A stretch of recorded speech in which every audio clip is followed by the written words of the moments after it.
আসসালামু আলাইকুম রহমতুল্লাহ। শীত মৌসুমে একটু বাড়তি ত্বকের যত্ন নিতে হয়, অন্যথায় ত্বক একটু ঝুলে যায়, একটু লাবণ্যতা নষ্ট হয়ে যায়, চেহারায় একটা উষ্ণ ভাব চলে আসে, রুক্ষ ভাব চলে আসে। একটু বাড়তি যত্নের জন্য আমরা অনেকে অনেক কিছুই ব্যবহার করে থাকি, আবার অনেকে অনেক চিন্তা ভাবনা করছি।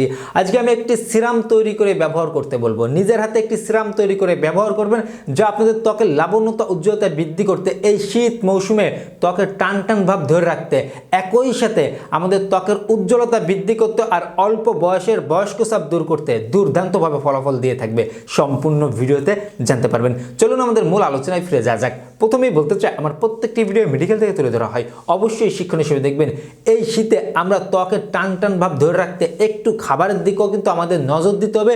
বিশেষ করে আমরা অনেকেই পর্যাপ্ত পরিমাণে পানি পান করি না, যার কারণে আমাদের ত্বকের লাবণ্যতা উজ্জ্বলতা কিন্তু নষ্ট হয়ে যায়, আমরা বুঝতে পারি না।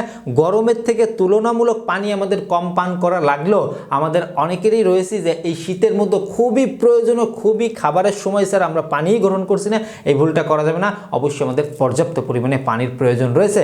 পাশাপাশি গোসলের কথা তো না বললেই নয়, এটা আপনাদের একান্তই ব্যাপার। আপনারা, আমি বলবো অবশ্যই অবশ্যই অবশ্যই, যদি আপনার কোনো শ্বাসের রোগী না হয়ে থাকেন বা শরীরে কোনো সমস্যা বা রোগ না হয়ে থাকে যে ঠান্ডা বা গোসল করলে সমস্যা হবে, তাহলে আপনাদের অবশ্যই আমি প্রতিদিনই গোসল করতে বলবো। হয়তো 1-2 দিন অনেকের গ্যাপ চলে যাবে, তারপর আমি বলবো নিয়মিত গোসল করার চেষ্টা করবেন। এখন আসুন, আমরা যে সিরামটি তৈরি করব, মাত্র কয়েকটি উপাদান লাগবে। চাইলে আপনি ম্যানেজ করতে পারবেন, চাইলে আপনি ব্যবহার করতে পারবেন। পাশাপাশি কিন্তু আমি আপনাদের বলতে চাই, এই শীত মৌসুমে আল্লাহ তাআলা আমাদের জন্য অসংখ্য রকমের সবজি দিয়েছেন, বাজারে গেলেই দেখা যাচ্ছে। আমরা এখন এই সবজিগুলো খেতে একদমই ভুলবো না বা একদমই এড়িয়ে চলবো না। বাজারের অনেক দামি দামি ফলের থেকে এই সবজিগুলা, শীত মৌসুমের সবজিগুলোর উপকারিতার জুড়ি অনেক ভারী, তা আমরা গ্রহণ করার চেষ্টা করব। সিরামটি তৈরি করতে আমাদের নাম্বার 1 লাগবে লেবুর খোসা অংশ। হ্যাঁ, লেবুর উপরে যে ছাল অংশ আছে, মানে একটা লেবু সবুজের যে উপরে ছাল অংশ থাকে, সেটা আমরা কাটারির মাধ্যমে বা যে কোনো পদ্ধতিতে ছোট করে কেটে নিব।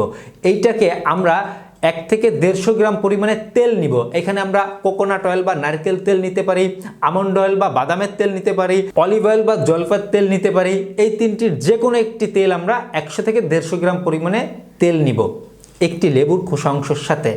এটাকে আমরা জাল দেব, 5 থেকে 10 মিনিট জাল দিব, ফুটান্ত জালই দিব, দিয়ে আমরা নামিয়ে ফেলবো। নামিয়ে এটাকে আমরা সেকে নিব। সেকে নিয়ে লেবুর খোসা অংশটা ফেলিয়ে দেবো, তেলটা রাখবো।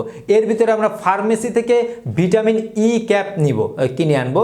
এই 2 থেকে 3টি পরিমাণে ভিটামিন ই ক্যাপ দিয়ে দিব।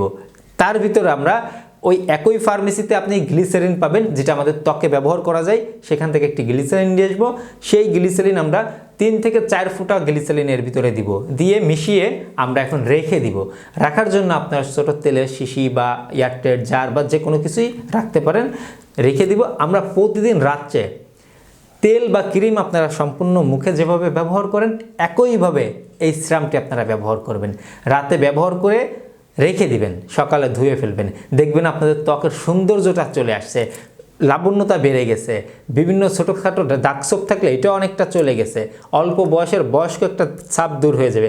পাশাপাশি এই শীতের জন্য দুর্দান্ত কিছু ফলাফল দিয়ে থাকবে এই সিরামটি।